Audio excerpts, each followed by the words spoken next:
सुल्तान Islamic TV के मौजूद नाजरीन, अस्सलामु अलैकुम वरहमतुल्लाहि वबरकातुहू। आज की इस वीडियो में हम जानेंगे 14 अगस्त आज़ादी का दिन क्या होता है और 14 अगस्त 1947 को आज़ादी कैसे हासिल की। दोस्तों, पाकिस्तान हमारा प्यारा मुल्क है। इसको हासिल करने के लिए हमारे नौजवानों ने बहुत सी कुर्बानियाँ दी, इसलिए इस दिन को हम बड़े जोशो खरोश से मनाते हैं। इन दिनों में से यौम आज़ादी अहम तरीन दिन है। पाकिस्तान बनने से पहले पूरे बरे सगीर पर तकरीबन 100 साल तक अंग्रेज़ों का कब्ज़ा रहा। अंग्रेज़ों के कब्ज़े से पहले बरे सगीर पर मुसलमानों की हुकूमत थी। अंग्रेज़ों से आज़ादी हासिल करने के लिए मुसलमान मुसलसल कोशिश करते रहे। अल्लाह ताला मेहनत का फल ज़रूर देता है।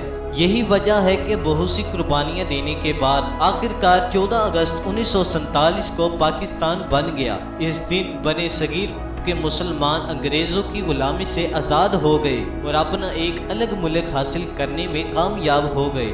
ये मुल्क हमने इस्लामी तलीमात के मुताबिक ज़िंदगी बसर करने के लिए हासिल किया है। इस कामयाबी की खुशी में हम हर साल 14 अगस्त को तमाम दिन खास तकरीबात मुनक्किद करते हैं। इन बुजुर्गों की कोशिश की याद को ताज़ा करने के लिए तकरीरें करते हैं, जिन्होंने अजीम कुर्बानियाँ देकर हमारे लिए वतन बनाया। इन तकरीरों में हम इस बात पर ख़ास जोर देते हैं कि हम इन कुर्बानियों को ज़ाया ना होने दें और मुल्क पाकिस्तान के जीते जीते हिफाजत करें। यौम आज़ादी की खुशी में हर साल आम तदलील होती है। अलबत्ता स्कूल और कॉलेज सुबह को कुछ देर के लिए खुलते हैं।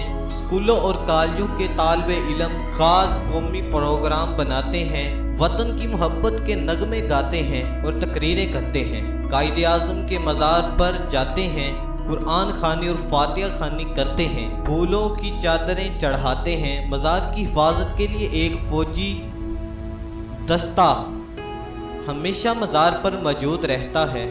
इस रोज़ ये मुहाफ़िज़ दस्ता भी तब्दील किया जाता है। दोस्तों, अगर आज की वीडियो पसंद आई हो तो हमारे चैनल को सब्सक्राइब करें और इस वीडियो को ज़रूर लाइक और शेयर करें।